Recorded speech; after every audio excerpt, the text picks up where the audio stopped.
Greetings, my drinking buddies. So today we are talking about 5 great alternatives to Pappy and Weller that you might be able to find on your shelf in your local liquor store right now. I'm your drinking buddy. All right, drinking buddies. So you may know that Weller and Pappy Van Winkle have become very difficult to find. Weller will show up in stores and will sell very quickly, and Pappy is usually reserved just for raffle drawings. I entered one recently. Of course, I didn't win a bottle of Pappy, or you would have already seen a review of it on the channel. But why are these two whiskeys so special? Well, they were 2 of the original bourbons to take the rye out of the mash bill and replace it with wheat. And you may know of a very famous wheated whiskey called Maker's Mark. That's a wheated bourbon that is available everywhere. But we're doing today 5 great alternatives to Weller and Pappy Van Winkle. And we are going to start with the Maker's product, and this is Maker's 46. So they take oak staves, char them, and drop them into the barrel to finish this particular whiskey. Let's give it a taste. That extra process does give it more of a smoky flavor, and it's sweet. It's got a great flavor for sipping neat, and it is not too expensive to where I wouldn't be ashamed to mix this into a cocktail. However, I have only drank this one neat. I think it has a great flavor to do so, and let's see what else we can pick up on here. Vanilla is a little subtle, but it's here.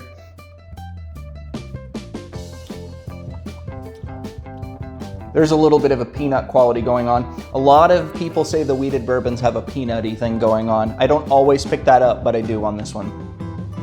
At any rate, we have Maker's 46, a great wheated bourbon that is a alternative to searching for Weller and Pappy. You can usually get this in grocery stores. Maker's 46. All right, so now we're gonna talk about another wheated bourbon that you should be able to find, and that is Redemption. This one's got a really cool mash bill. It says it right on the jar, right on the bottle. 51% corn, 46% winter wheat, and 4% malted barley, aged in new charred oak barrels. 46% is a really high wheat profile, and 51% corn is a pretty low mash bill corn for bourbons. Mini bourbons are at least 70. But let's give this one a taste, see what we can pick up. And I do recommend this one. I have had it before, obviously. Redemption Wheated Bourbon. This one sells for about $40. See, this one's a little bit sweeter than the last one. I think maybe because the profile has more wheated winter wheat in it. A higher wheat mash bill is making it a little sweeter. You know, it's a little bit more complex. There's a lot more going on here. You get a little bit of a winter spice coming off the end. And yeah, just a really nice wheated bourbon that you can get for about 40 bucks. All right, 2 down, 3 to go. Next up, we're gonna bring out the 9-banded wheated bourbon. This one's made in Austin, Texas. I got a store pick at Total Wine and More, but I've heard the regular bottles are also very nice too. So since this is a store pick, I thought it would be a good opportunity to talk about store picks a little bit. What is a store pick? Well, the Total Wine and More sent a representative to this distillery, and they were able to taste a few different barrels and say which one they liked the best. And that one they bottled and sold specifically to Total Wine.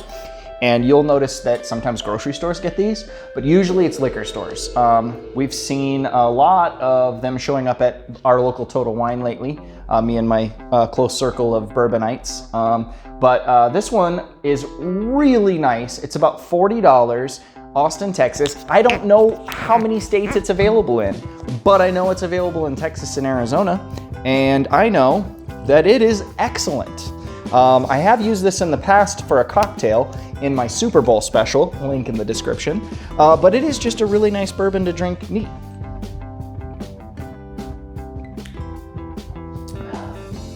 It has a little bit of a corn flavor coming through. A lot of sweetness, and there's some oak in there. Little citrus on the nose. Very citrusy on the nose.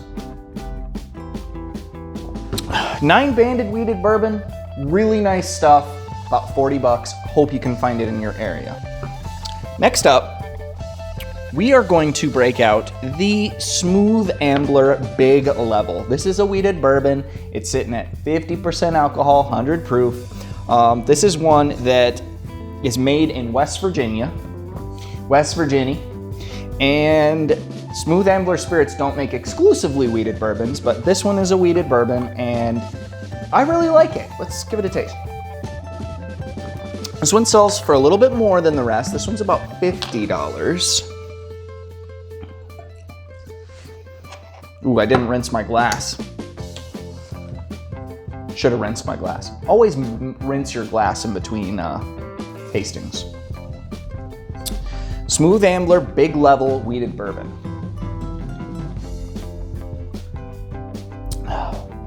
This one does have a peanutty flavor going on. Peanut butter. Sweet, smooth, tasty. Not a lot of burn coming off this one. It doesn't taste 100 proof. It tastes like a much lower proof. When I first had this, I actually was like, I didn't realize it was 80 proof. And I went back to the bottle and looked at it and I'm like, oh, it's 100 proof. Just because it does drink so smooth. Not a lot of burn coming off that proof. Smooth Ambler Big Level. All right, drinking buddies, got to do our last one here. For my money, I think this is a really nice wheated bourbon. It is on the more expensive side. It's about 60 bucks. I found it at Costco, so it was only 40, but even my local Total Wine, which is pretty cheap for spirits, lists it at 60. And there, it's often out of stock. However, it might be more available in your area, and it's really nice. This one's got a lot of buzzwords going on. Not only is it bottled in bond, meaning it was aged at least 4 years under government supervision at 50% alcohol and 100 proof, but it also is a single barrel product, meaning this came out of one barrel, was put in this bottle. There was no blending going on. So the mash bill for this one is 64% corn, 24% wheat, and 12% malted barley.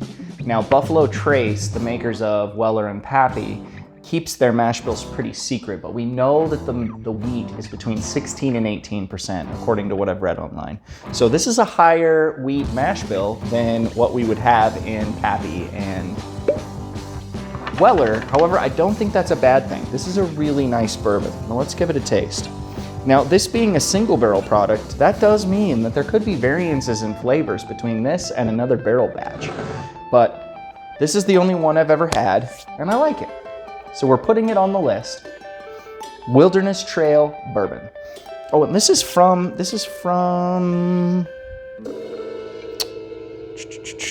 Kentucky. I actually thought it might have been outside of Kentucky, but it is from Kentucky. It's got a very orange aroma coming off of it. This is less sweet than any of the other ones, but it does have a sweet finish. Up front, it's less sweet than the others, but it does have a sweet finish. Butterscotch. This one's got a very heavy butterscotch flavor for me. No peanut on this one. That's just an excellent all-around bourbon. That's why I saved it for last. This is my favorite of the 5. But if you're in the market for a nice wheated bourbon, I recommend Wilderness Trail, Big Level, Maker's 46, Redemption Wheated, and 9-banded. Not every single one of these may be available in your area. I mean, I suspect the 9-banded, especially since it's from Texas, might not be available in every state. But I know you can go to a grocery store and buy Maker's 46 right now. And I'm sure your local liquor store can get at least these two. And this one might be getting towards the allocated territory. This one might be the rare one of the 5. However, I was able to get it at Costco, and they do carry it at my local Total Wine, even though it seems to be always out there. But it is really nice, and it doesn't carry that Pappy and Weller name, so therefore it has to be easier to find than those. These are my 5, and thank you for watching. I could really use a like on the video if you don't mind. It helps out my channel a lot. Thank you.